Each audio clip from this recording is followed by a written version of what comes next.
आज बड़ा ही पावन दिन है क्योंकि आज मोक्षदा एकादशी है और आज ही गीता जयंती भी। आज हमारा महाविद्यालय कीर्तिशेष महाराज डॉक्टर विभूति नारायण सिंह जी की स्मृति में अखिल भारतीय श्रीमद् भगवद गीता व्याख्यान का आयोजन कर रहा है। आज के इस पुनीत बेला में परम श्रद्धेय मुख्य अतिथि महोदय प्रोफेसर विद्येश्वरी प्रसाद मिश्र जी, जो काशी हिंदू विश्वविद्यालय धर्म विज्ञान संकाय के पूर्व अध्यक्ष एवं विशिष्ट अतिथि के रूप में हमारे अभिभावक तुल्य प्रोफेसर जितेंद्र तिवारी जी, आप विधि मर्मज्ञ एवं विधि विभाग राजा तालाब के निदेशक हैं। इस कार्यक्रम की अध्यक्षता कर रहे हमारे पूर्व प्राचार्य प्रोफेसर शैलेंद्र जी, मनोविज्ञान के विभागाध्यक्ष एवं गंगापुर परिसर प्रभारी प्रोफेसर मंजू मिश्रा जी, विभागाध्यक्ष हिंदी विभाग, उपस्थित प्राध्यापक बंधु,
प्रतिष्ठिता मनो मे वाचि प्रतिष्ठित महावीरावीर्मयेभि वेदस्य माणीस्थः श्रुतं मे मा प्रहासीरनेनाधीतेनाहोरात्रान् सन्दधामि ऋतं वदिष्यामि सत्यं वदिष्यामि तन्मामवतु तद्वक्तारमवत्ववतु मामवतु वक्तारम् अवतु वक्तारम्।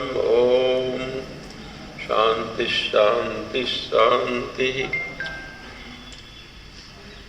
नवीन घन सुंदरे विमल हेम पीतांबरे त्रिभंगिम कलेवरे मुरलीचुंबी बिंबाधरे मनोज्ञरतलं पटे सखीलोकवंशी वटे मनोमो निरन्तरं मदन मोहने मज्जतो कृष्णाय वासुदेवाय हरे परमात्मने प्रणतक्लेशनाशाय गोविन्दाय नमो नमः। नारायणं नमस्कृत्य नरं चैव नरोत्तमं देवीं सरस्वतीं व्यासं ततो जयमुदीरये। आज की इस परम मंगलमयी एकादशी मोक्षदा एकादशी के पावन प्रसंग में गीता जयंती के महान उत्सव में, महान महोत्सव में इस अत्यंत अभ्यर्थित महाविद्यालय के प्रांगण में हम यहाँ उपस्थित हैं। गंगापुर में स्थित महाराजा विभूति नारायण सिंह जी की प्रेरणा और उनकी साधना से यह परिसर निर्मित है, यह मुझे कल ही ज्ञात हुआ। आदरणीय मिश्र जी जब मुझसे बात कर रहे थे, आज मार्ग में ही जिनसे हमारा परिचय हुआ, ऐसे प्रोफेसर तिवारी जी, प्रोफेसर जितेंद्र तिवारी जी आज यहाँ विशिष्ट अतिथि के रूप में उपस्थित हैं। इस महाविद्यालय के प्राचार्य के रूप में मनोविज्ञान के हमारे आचार्य सिंह साहब विराजमान हैं और हमारी मंजू मिश्रा जी जो इस कैंपस की प्रभारी हैं।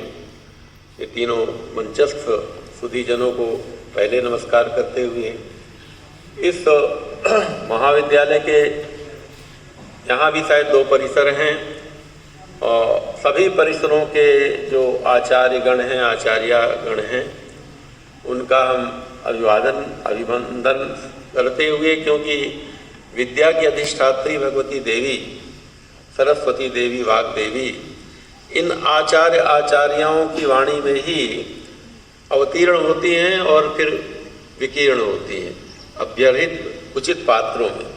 और सबसे सभाजनीय, सबसे अभिनंदनीय जो हमारे सामने विराजमान हमारे नवकोरक हैं, हमारे भविष्य हैं राष्ट्र के, हमारे विद्यार्थीगण जिनमें हमारे बालक भी हैं, हमारी बालिकाएं भी हैं, उन सबका अत्यंत हृदय से अभिनंदन करते हुए मैं अपने को भी एक तरह से भाग्यशाली मानता हूँ। गीता तो हमारा आराध्य ग्रंथ है। हम श्रीमद् भागवत गीता, वाल्मीकि रामायण, उपनिषद, इन्हीं ग्रंथों के आधार पर हमारा जीवन चल रहा है। हम संस्कृत के लोग, संस्कृत के विद्यार्थी, हमारा इनका अन्योन्याश्रित संबंध है। जैसे कोई बिना अपने संबंधियों के आनंदित नहीं होता, घर के लोगों के साथ मिलकर के ही जीवन की पूर्ति होती है, वैसे ही हमारे नित्य दैनंदिन क्रम में गीता, मानस और वाल्मीकि रामायण, उपनिषद ये ग्रंथ जुड़े हुए हैं। यदि इनसे हमारा संपर्क प्रतिदिन न हो या इनका चिंतन अनुचिंतन न हो तो ऐसा लगता है जीवन अपूर्ण सा लगने लगता है उस समय। तो गीता जयंती हम अपने घर में मनाते हैं या कभी कोई अन्य आयोजन होता है तो वहाँ मनाते हैं। अन्य और आयोजन थे। मेरा स्वास्थ्य कुछ इधर ठीक नहीं चल रहा था, मुझे सर्दी जुकाम प्रतिश्याय जिसको संस्कृत में कहते हैं का बहुत अभी तीव्र वेग था। किंतु कल जब मिश्र जी ने कहा कि हमारे महाविद्यालय में, पर 2-4 दिन पहले उन्होंने फ़ोन किया था आपको आना है, तो मैंने इसलिए सर स्वीकार कर लिया कि ये तो अपना ही घर है और महाराजा साहब से भी हमारा परिचय था, अपना वैयक्तिक परिचय था। तो सब कारणों से हम आपके बीच में उपस्थित हैं और आज गीता जयंती आपके साथ में, विशेषकर हमारे बालक बालिकाओं के साथ में हम मना रहे हैं। ये हमारा भी सौभाग्य है। मुझे अभी गीता पाठ करने वाली बच्चियों को मैं धन्यवाद दूंगा, किंतु लगा करके। हम संस्कृत वाले हैं, थोड़ा किंतु परंतु लगाते हैं। एक भगवत गीता तो एक ऐसी विद्या है कि उसका अर्थ समझ में आए या ना आए, हम पहले एक कहानी छोटी सुना के फिर बात को आरंभ करेंगे। गीता पर हमने बहुत ग्रंथ लिखे हैं, संस्कृत में, हिंदी में, बहुत अपने ढंग की दार्शनिक बातें हमने प्रतिपादित किए हैं। उनका यहाँ अवसर नहीं, क्योंकि आज के जो हमारे श्रोता के रूप में है, जिनके लिए हम आए हुए हैं, उनको हमारी बात समझ में आए तो इस तरह की बात करेंगे। तो देखिए कि एक महापुरुष हुए हैं चैतन्य महाप्रभु, बंगाल के, बहुत सारे लोग उनको जानते होंगे। चैतन्य महाप्रभु के जीवन की एक घटना है, बच्चों के लिए हम विशेष रूप से बताते हैं कि वो कहीं दक्षिण में यात्रा कर रहे थे, दक्षिण भारत के किसी प्रांत में यात्रा करते समय उनके परिकर और भी उनके साथ में लोग थे। तो लोगों ने कहा, उनसे शिकायत की कि देखिए प्रभु, महाप्रभु, एक ब्राह्मण नदी के किनारे पेड़ के नीचे बैठे हुए गीता पढ़ रहा है और इतना शुद्ध पढ़ रहा है कि एक भी शब्द उसका शुद्ध नहीं है, वो पढ़े जा रहा है। आप जरा देखिए, उसको डांटिए, कहिए कि गीता सीख करके पढ़े। चैतन्य महाप्रभु ने पहले ध्यान नहीं दिया, जब बहुत आग्रह किया तो गए, तो देखा कि वो ब्राह्मण बूढ़ा था, गांव का ब्राह्मण, पढ़ा लिखा नहीं था, आंख मूंद करके कुछ बड़बड़ा रहा था, गीता क्या कुछ भी गीता के नाम पर पढ़ रहा था। उसके नेत्रों से आंसू की धारा बह रही थी, आंसू बह रहे थे उसके नेत्रों से, आंसू बह रहे थे भावना के। तो जब वो उसका पाठ पूरा हुआ तो चैतन्य महाप्रभु ने कहा कि भैया तुम क्या पढ़ रहे थे? मैं क्या पढ़ रहा था ये मुझे पता नहीं, और पुस्तक पोथी तो गीता की थी। तो कहते गीता तो तुम पढ़ नहीं रहे थे, क्या पढ़ रहे थे? कुछ शुद्ध शुद्ध, और रो क्यों रहे थे?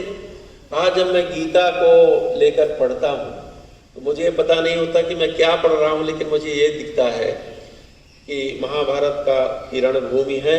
महाभारत के युद्ध क्षेत्र में दोनों ओर सेनाएं खड़ी हुई हैं, कौरवों की सेना 11 अक्षौणी और पांडवों की सेना 8 अक्षौणी, ये खड़ी हुई है। और बड़े बड़े युद्ध कदाचित आपको थोड़ा अच्छी नहीं लगेगी, हमने दोनों पक्ष कह दिए। भावना की दृष्टि से तो फिर भाय कुभाय अनख आलसों मानस में कहा ही गया, किंतु तात्विक दृष्टि से शब्द की महिमा है, शब्द की रक्षा, पाठ की रक्षा होनी चाहिए।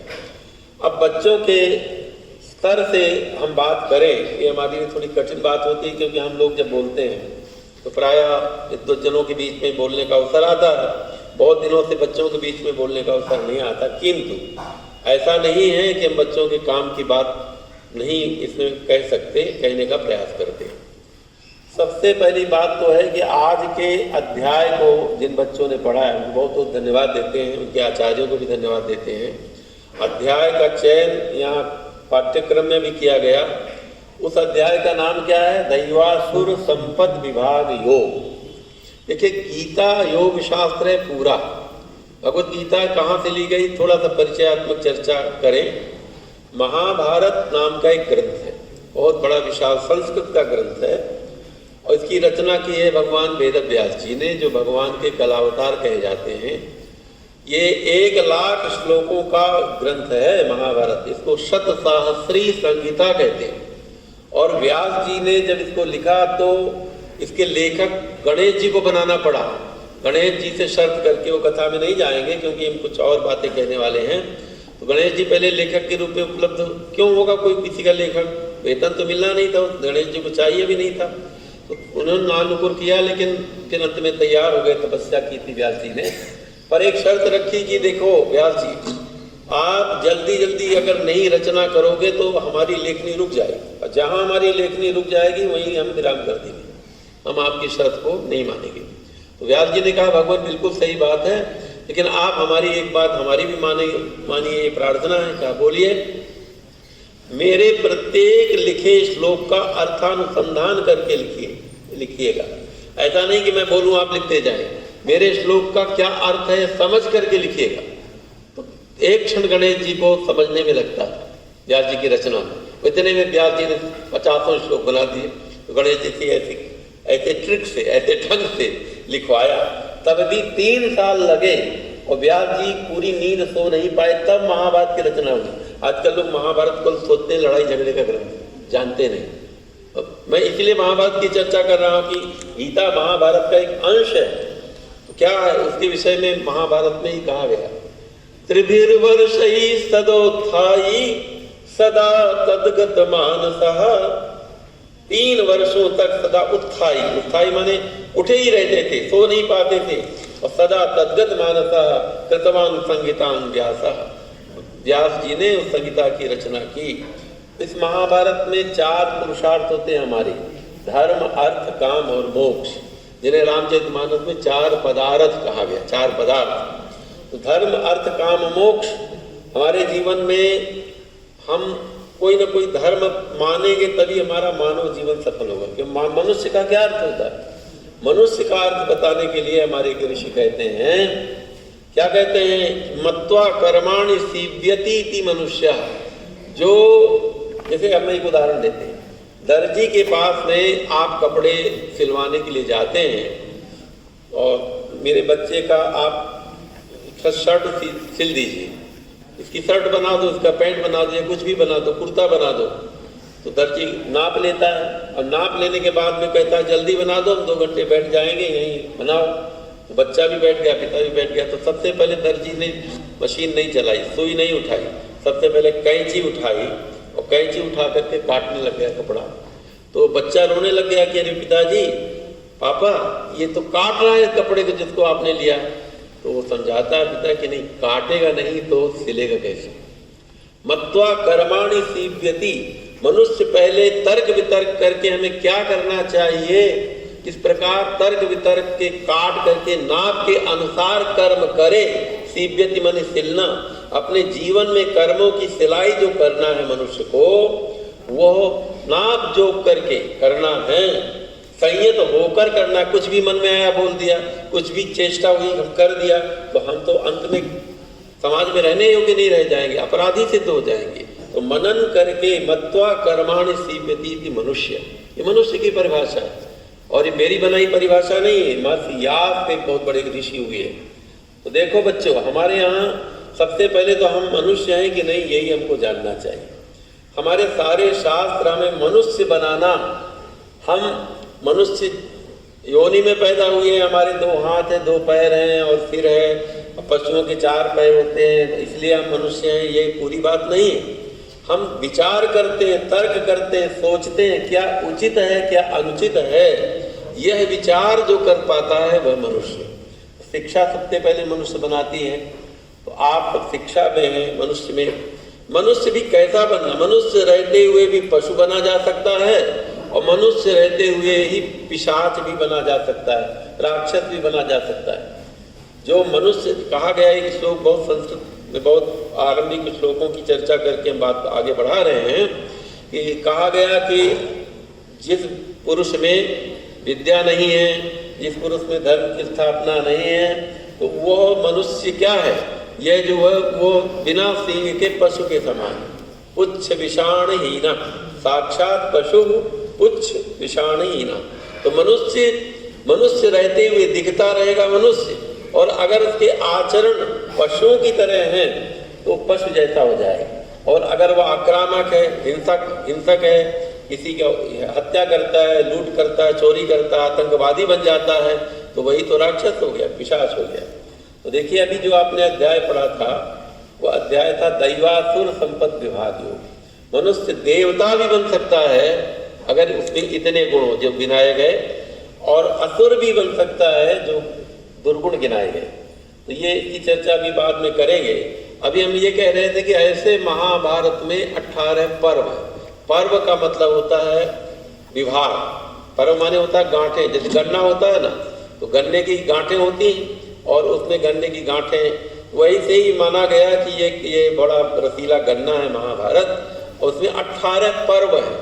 तो विभाग 18 है। उसमें भीष्म पर्व नाम का एक पर्व है, बड़ा पर्व है, और भीष्म पर्व में पितामह भीष्म के युद्ध की घटना का वर्णन किया गया है। पितामह भीष्म फिर अंत में शरशैया में गिर जाते हैं, पूरे पर्व का कथानक ये। उसी पर्व में सबसे पहले युद्ध का आरंभ कैसे हुआ महाभारत में कौरव पांडवों का, इस प्रसंग में जब युद्ध आरंभ होने को होता है तो अर्जुन रथ में बैठ करके, जिनके रथ का नाम था कपिध्वज, सफेद घोड़े लगे हुए थे, ऊपर ध्वजा थी जिसमें हनुमान जी का चिन्ह बना हुआ था, बड़ा सुंदर सोने का रथ था, और रथ में अर्जुन सब शस्त्र अस्त्र लेकर बैठे हुए थे, और उसका संचालन कौन कर रहे थे, साक्षात भगवान श्री कृष्ण संचालन कर रहे थे। तब रथ में विराजमान जब अर्जुन दोनों सेनाओं के बीच में आए, तब क्या हुआ, तब उन्होंने भगवान कृष्ण से कहा, सारथी से कहा अपने, कि दोनों सेनयोर उभयोर मध्य रथम स्थापय मेच्युत, हे अच्युत दोनों सेनाओं के बीच में मेरे रथ को खड़ा कर दीजिए।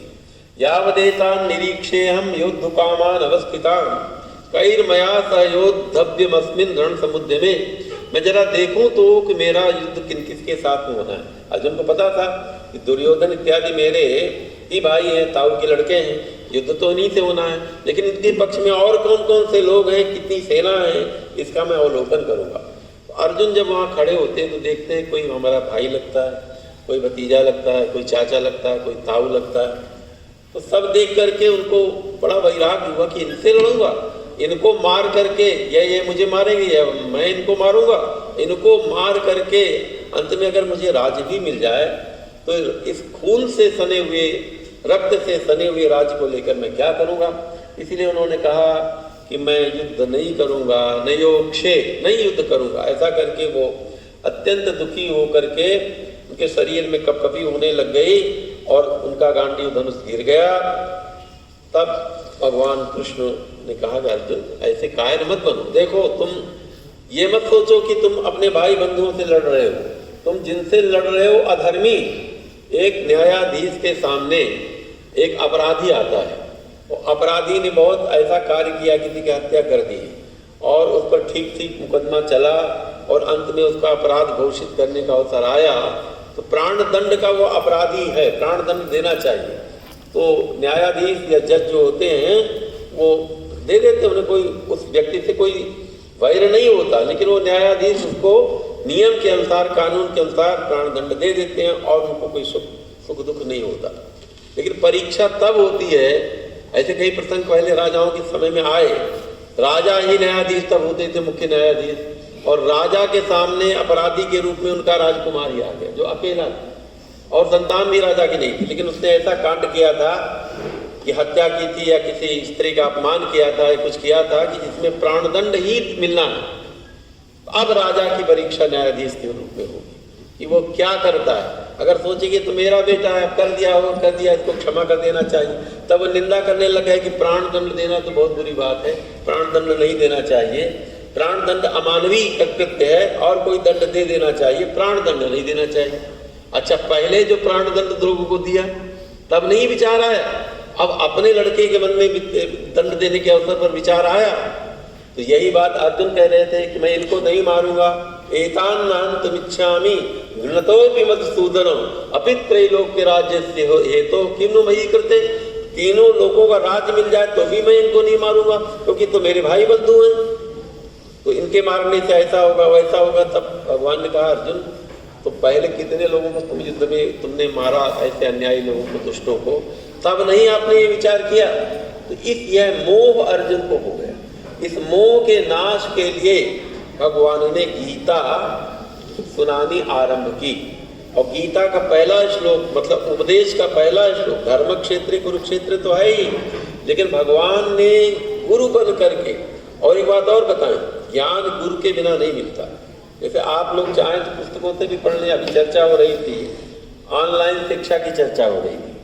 ऑनलाइन शिक्षा यंत्र के माध्यम से, कंप्यूटर के माध्यम से घर में बैठ करके जानकारी प्राप्त की जा सकती है, लेकिन विद्या नहीं प्राप्त होगी। विद्या तो गुरु के सानिध्य में ही प्राप्त होगी। और सा विद्या या विमुक्त है, विद्या वो है जो मुक्ति देने वाली है, मोक्ष देने वाली है। एकादशी जो आज है ना, ये एकादशी वस्तुतः क्या है? एकादशी में 11 चीजें होती हैं। एकादशी के दिन क्या होता है, क्यों एकादशी व्रत मनाया जाता है? 5 ज्ञानेंद्रियां हमारी और 5 कर्मेंद्रियां, आंख कान नाक इत्यादि कर्मेंद्रियां हैं, हाथ पैर इत्यादि ये कर्मेंद्रियां हैं, और आंख कान नाक इत्यादि रत्ना इत्यादि ज्ञानेंद्रियां हैं। तो 5 ज्ञानेंद्रियां हमारे शरीर में, 5 ज्ञानेंद्रियां हैं, 5 कर्मेंद्रियां हैं, और एक है उनका राजा मन, उनको चलाने वाला, संचालित करने वाला। क्योंकि अगर हमारा मन उनके साथ नहीं जुड़ेगा तो इंद्रिय काम करके भी नहीं करेगी। जैसे कभी आपने अनुभव किया हो कि जैसे कोई व्यक्ति चिंतन कर रहा है, कुछ भीतर मन में चल रहा है, वो चिंतन कर रहा है तो उसकी खुली आंखों के सामने से कोई आदमी निकल गया। तो किसी ने पूछा कि ये कौन निकल गया? तो उसने कहा मैंने ध्यान नहीं दिया कौन निकल गया। निकल तो गया लेकिन मैं आंख ने देखा, लेकिन मन काम नहीं कर रहा था। तो मन, तो 5 ज्ञानेंद्रियां, 5 हो गई कर्मेंद्रियां और 1 हो गया मन। तो ये 11 मिल गए। 11 में जो दोष आते हैं, जैसे आपके घर में 11 कमरे हों और 11 कमरों में आप एक दिन अभियान करें कि आज के दिन हम अपने 11 कमरों की सफाई कर डालेंगे, तो 11 कमरों को साफ कर लिया आपने। एकादशी हर पक्ष में, कृष्ण पक्ष में और शुक्ल पक्ष में 2 एकादशियां आती हैं, और ये उस दिन 5 ज्ञानेंद्रिय, 5 कर्मेंद्रिय और फिर 1 मन, इस प्रकार 11 जो हमारे शरीर के अंतःकरण के या बाह्यकरण के तत्व हैं, उनकी सफाई परिमार्जन के लिए यह व्रत होता है। इसीलिए उसमें अन्न नहीं खाने का ध्यान। अन्न जब हम खाते हैं तो प्रमाद आता है, आलस्य आता है। भोजन करने के तुरंत बाद अगर अवसर न मिले तो बात अलग है। ये हर आदमी चाहता है कि थोड़ा सा आराम कर ले। अब आराम करने में आलस्य आता है, भोजन में, अन्न में दोष है। ये तो भौतिक एकादशी की बात हुई। लेकिन यह जो एकादशी ज्ञान की एकादशी है, मोक्षदा एकादशी क्यों है? क्योंकि आज के दिन मोक्ष देने वाली विद्या ब्रह्म विद्या गीता का प्राकट्य हुआ था। आज के ही दिन युद्ध भूमि में भगवान श्री कृष्ण ने गीता सुनाई थी। किसको? अर्जुन को। लेकिन केवल अर्जुन को ही नहीं सुनाई, अर्जुन की को सुनाई तो वह गीता अमर हो गई, शाश्वत हो गई। और भगवान वेद व्यास जी ने उसको महाभारत में पिरो दिया और महाभारत से 18 अध्याय 20 पद के गीता हो गए। एक बात, अब गीता की पुष्पिका अगर आप देखें तो पुष्पिका उसे कहते हैं, जैसे आपको गीता पुस्तक दी गई, आप बच्चे भी देखेंगे तो शुद्ध पाठ करना सीखिए, एक तो बात हमने कही। और फिर गीता में पुष्पिका भी पढ़ी आपने, ओम तत्सदिति तत्सत इति तत्सत ओम तत्सदिति भगवद गीतायाम भगवान के द्वारा गाई गई इस गीता में अमुक अध्याय ब्रह्म विद्यायाम ब्रह्म विद्या योग शास्त्रे, ये ब्रह्म विद्या भी है, योग शास्त्र भी है। तो योग शास्त्र देखो, ये 18 अध्याय हैं और प्रत्येक अध्याय का एक नाम है, हर अध्याय एक योग है। आजकल योग की बड़ी चर्चा की जाती है और जगह जगह शरीर बनाने के, शरीर सुंदर दिखे, शरीर मेंटेन्ड रहे, इस दृष्टि से योग का यह प्रयोजन नहीं है। योग का प्रयोजन शरीर तो स्वस्थ रहेगा, आनुषंगिक रूप से स्वस्थ रहेगा। जैसे अगर आप इत्र खरीदें या ना खरीदें, इत्र बेचने वाले को अपने पास बुला लें और फिर इत्र बिल्कुल न खरीदें, तब भी वहाँ थोड़ी देर सुगंध व्याप्त हो जाएगी। तो जो योग करेगा उसका शरीर तो व्यवस्थित रहेगा ही, निरोग रहेगा ही, किंतु योग का लक्ष्य शरीर को सुंदर बनाना नहीं। क्या है योग का लक्ष्य? योगस चित्त वृत्ति निरोधा, चित्त की वृत्ति का निरोध योग है।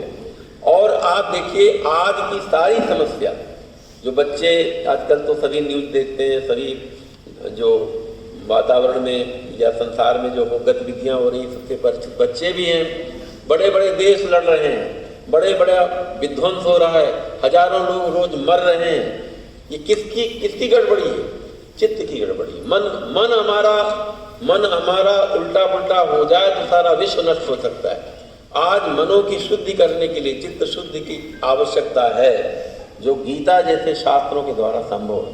इसलिए गीता के प्रत्येक अध्याय में अंत में योग कहा गया। अर्जुन विषाद, अर्जुन जिस अध्याय में, पहले अध्याय में विषाद करते हैं, उसको भी योग कहा। अर्जुन विषाद योगो नाम प्रथमोध्याय, सांख्य योगो नाम द्वितीयोध्याय, कर्म योगो नाम तृतीयोध्याय। इस तरह से अभी 16वें अध्याय की बात करेंगे। 16वां अध्याय जो है वो आसुरी संपत्ति और दैवी संपत्ति के विभाग का योग। अच्छे गुण कौन है, असुरों में कौन गुण होते हैं और देवताओं में कौन गुण होते हैं। तो सबसे पहले हमें समझना चाहिए कि देवता क्या है। अभी आप लोग देवता किसको जानते मानते, बताओ? बोलो बोलो, कोई बच्चा बोल सकता है? मंदिर में जिनकी हम पूजा करने जाते हैं वही ना देवता हैं, जिनको जल चढ़ाते हैं, पुष्प चढ़ाते हैं, जिनकी स्तुति करते हैं, देवी देवता वही हैं, मानते हैं ना, वो देवता हैं, इसमें कोई संदेह नहीं। लेकिन मनुष्य भी देवता हो सकता है अगर यह गुण उसके भीतर आ जाए। कौन से गुण? देखो, देवता शब्द का अर्थ पहले हम बताते हैं। देवता जो देने का स्वभाव वाला होता है, दाना द्योतना दीपनाद व देवा, ये भी निरुक्तकार याद ने कहा। देखो, एक मनुष्य, हम क्या चाहते हैं? सबसे लेना चाहते हैं, हमें कुछ कोई दे। हमारी वृत्ति रहती है, मैं अमुक कार्य करूंगा तो मुझे क्या मिलेगा। जो हमेशा ये सोचता है मुझे कौन क्या दे देगा। एक कहावत प्रचलित है हमारे गाँव में कि हम अमुक जी के पास जाएंगे, हम आपके घर में आएंगे तो आप हमें क्या देंगे, और जब आप हमारे घर में आएंगे तो हमारे लिए क्या लाएंगे। मतलब देना आपको ही। बात समझ आई ना? हम आपके घर में आएंगे तो आप हमको क्या देंगे, अथवा आप हमारे घर में आएंगे तो हमारे लिए क्या लाएंगे, हम ही को लेना है। हर व्यक्ति, हम मान चाहते हैं, सम्मान चाहे, दूसरे हमारा मान सम्मान करें, दूसरे हमारी प्रतिष्ठा करें, दूसरे हमारी प्रशंसा करें, दूसरे हमें दे दे दे। यह वृत्ति जो हमेशा मांगने की वृत्ति बनी हुई है, लेने की वृत्ति बनी हुई है, यही आसुरी वृत्ति है। और देवता की वृत्ति क्या है? मैं कुछ दे सकूं, मुझ में मेरे पास जो कुछ है, जितना मैं पढ़ाऊं उतना मैं किसी को पढ़ा सकूं, मेरे पास जितना धन है उसमें मैं किसी को कुछ खिला सकूं, किसी की सहायता कर सकूं। यह वृत्ति दे पाए न दे पाए अलग बात है, लेकिन यह वृत्ति अगर जागृत हो गई तो वह बन गया देवता। दानात, दानात दीपनाथ प्रकाशित होता है, जो इसमें यश होता है वह देवता है, प्रकाशित होता है। द्योतनाथवा, जो दूसरों को यश संपन्न करता है, यश संपन्न करता है, वह देवता। तो दैवी संपत्ति, ये दैवी संपत्ति है। और दैवी संपत्ति विमोक्षा है। आज मोक्षदा एकादशी है ना। दैवी संपत्ति मोक्षाय निबंधाय आसुरी मता। आसुरी संपत्ति बांधने वाली होती। असुर कहते हैं, असुर रातीति असुरा, जो अपने प्राणों का पोषी है, हमें कुछ मिल जाए, हमारा सब बन जाए। तो आज आसुरी वृत्ति जगह जगह देखो, व्यक्ति में आसुरी वृत्ति है, समाज में आसुरी वृत्ति है, राजनीति में आसुरी वृत्ति है। सब चाहते मुझे कुछ मिले। आज देखो एक भौतिक क्रिया, आज के जब तो मोबाइल का युग है, तो लोग क्या करते हैं, क्या लेते हैं? सेल्फी लेते हैं। सेल्फी का क्या मतलब जानते हो ना? लेते हो कि नहीं? सेल्फी, सेल्फ शब्द का क्या मतलब होता है? स्वयं। अंग्रेजी में सेल्फ वैसे तो आत्मा को कहते हैं, लेकिन सेल्फिश जैसे हम किसी को कहते हैं, स्वार्थी, बड़ा स्वार्थी है, सेल्फिश है, मतलब अपने को प्रोजेक्ट करना। आज हर आदमी अपने, देखिए आदमी सुंदर हो ना असुंदर हो, कोई किसी काम का नहीं होता, लेकिन जब आप उसका वो देखते हैं ना, क्या कहलाते हैं, व्हाट्सएप और ये सब जो चीजें देखते हैं, तो नाना प्रकार की मुद्राओं में वो अपने को दिखाएगा। और फिर उसके प्रेमी लोग लिख देंगे वेरी गुड, वेरी नाइस, बढ़िया, ऐसे किए, वेरी नाइस। अरे क्या इसमें वेरी नाइस? ये कौन सा पुरुषार्थ है? हंस रहा है, अदनंगा खड़ा है तो भी वेरी गुड। ये जमाना चल रहा है। पहले लोग बड़े बड़े पुरुषार्थ करते थे, तब लोग प्रशंसा करते थे। और आज ये दशा है कि निरर्थक सब हो रहा है, हर आदमी अपने को प्रोजेक्ट कर रहा है। पहले बड़े बड़े ग्रंथकार हुए, कालिदास, इतने बड़े कालिदास का नाम सुना होगा संस्कृत वालों ने, इतने बड़े ग्रंथकार कालिदास, तो कहते हैं मंदा कवि यशः प्रार्थी गमिष्याम विपहास्यताम। मैं तो एक साधारण छोटा सा मंद बुद्धि व्यक्ति हूँ और कविता लिख रहा हूँ, मुझको लोग हंसी करेंगे। गोस्वामी तुलसीदास जी कहते हैं, कवि न हो नहीं वचन प्रवीणु, सकल कला सब विद्याहीनु। और आज का तुक्कड़ कहता है मैं ही महाकवि कालिदास हूँ, मैं कालिदास का दादा हूँ। माने हर आदमी आज अपने को बेवजह प्रोजेक्ट करता है, जिसका कोई मतलब नहीं, जिससे समाज का कोई उपकार नहीं। ये युग चल रहा है जो अपने को ही, आसुरी संपत्ति की हवा चल रही पूरे देश में। इसलिए गीता की आज बहुत आवश्यकता है। आज गीता की इतनी आवश्यकता है, महाभारत काल से भी अधिक आवश्यकता है। महाभारत काल में तो कुछ गिने चुने असुर रूप में राजा थे। आज हर मनुष्य के भीतर एक असुर प्रकट हो गया है, हमारे भीतर भी, उपदेशकों के भीतर में। ये कथा प्रवचन करने वाले कम बदमाश थोड़ी होते हैं, सही कहता हूँ। इनके बराबर हमें ही सब कुछ मिले, हमें ही सब कुछ मिले। उनमें भी वही साधु संत और नेताओं के भीतर क्या है? सब अपना, मतलब जो अपने को स्थापित करता है, प्रजा का हित हो ना हित हो, हम फिर जीते, यही तो नेता चाहता है। कथावाचक चाहता है जनता को समझ में आए चाहे न समझ में आए, चाहे मैं भागवत के नाम पर भगावत सुनाऊं, नाचूं कूदूं, लेकिन मुझे दक्षिणा बराबर मिलनी चाहिए। अध्यापक चाहता है मैं पढ़ाऊं चाहे न पढ़ाऊं, वेतन ठीक हो, समय पर इंक्रीमेंट लगे। सब चिंता इसी की बात करते हैं। हम तो विश्वविद्यालयों में रहे हैं, विश्वविद्यालय में डीन रहे सब। हर आदमी, सर मेरा अमुक इंक्रीमेंट नहीं लगा, सर मेरा अमुक फलाना नुकसान हुआ जा रहा, इसी में। लेकिन कभी शास्त्र की भी चर्चा किया करो भाई, शास्त्र गया जहाँ जाना है जाए। तो ये दशा आज, ये ऐसा आपका हमारा सबका दोष है और नहीं भी। एक युग, एक जब आंधी चलती है ना, तो आंधी चलने में मान लो कोई सोचे कि मेरे घर में आंधी चले, कूड़ा ना आए, तो आएगा ही। अब कोई बहुत समझदार हो तो अपनी खिड़की दरवाजे बंद करके आंधी में बैठ जाए तो कम आएगा, लेकिन फिर भी कहीं न कहीं से आ जाएगा। प्रवाह ऐसा चल रहा है, युग ऐसा चल रहा है, इसलिए एक दीपक प्रत्येक व्यक्ति को जलाना चाहिए। दिवाली का क्या अर्थ है? दिवाली घनघोर तिमिर में होती है, अमावस्या की घनघोर रात्रि होती है, लेकिन उस दिन कहा जाता है कि दिया जलाओ। आप पूरे अपने घर के प्रांगण में दीपक न जलाओ, बाहर दरवाजों में दीपक न जला पाओ, इतना तेल बत्ती न हो, तो एक दीपक तो जलाओ। जितना दीपक जलाओगे उतना तिमिर तो घटेगा। तुम गीता पाठ करो, तुम गीता का एक श्लोक पढ़ो, इसीलिए कहा गया गीता शास्त्र मिदम पुण्यम यह पठेत प्रयतः पुमान विष्णु पदमवाप्नोति शोकादिवर्जितः गीताध्ययनशीलस्य प्राणायाम परस्य च नैव सन्ति पापानि पूर्वजन्म कृतानि च। गीता के महात्म्य में कहा गया प्रतिदिन गीता पढ़ो। अभी हमारी संचालिका महोदय, हम उनका संबोधन में उनको संबोधित नहीं कर पाए थे, लेकिन आप संबोधित करते हैं। बहुत अच्छी बात कही कि सारे प्रश्नों का एक उत्तर गीता है। इस देश में जो हमारे क्रांतिकारी महापुरुष हुए, जिन्होंने इस देश की स्वतंत्रता के लिए अपनी आहुति दे दी, उनका बल कौन था? वो सदा अपने पॉकेट में गीता रखते थे। गीता वह सिखाती है कि तुम शरीर नहीं हो। अर्जुन को भगवान ने बताया तुम शरीर नहीं हो।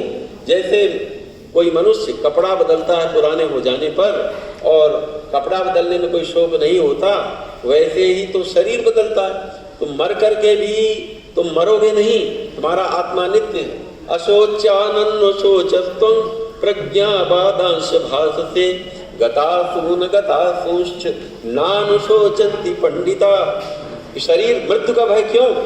हम मृत्यु के भय से ही तो सारे पाप करते हैं। मृत्यु का भय नहीं होगा, क्योंकि वासांसि जीर्णानि यथा विहाय नवानि गृह्णाति नरोपराणि। जैसे पुराने कपड़े बदल करके मनुष्य नया कपड़ा पहनता है, वैसे हमारा शरीर परिवर्तित होना है, एक दिन होना ही होना। तो हम मृत्यु के भय से बुरे काम नहीं करेंगे। गीता का यह संदेश, गीता के संदेश के बल पर हमारे क्रांतिकारियों ने हमारे देश को स्वतंत्र कराया। महापुरुष जितने हमारे देश के हुए हैं, सबने भगवत गीता का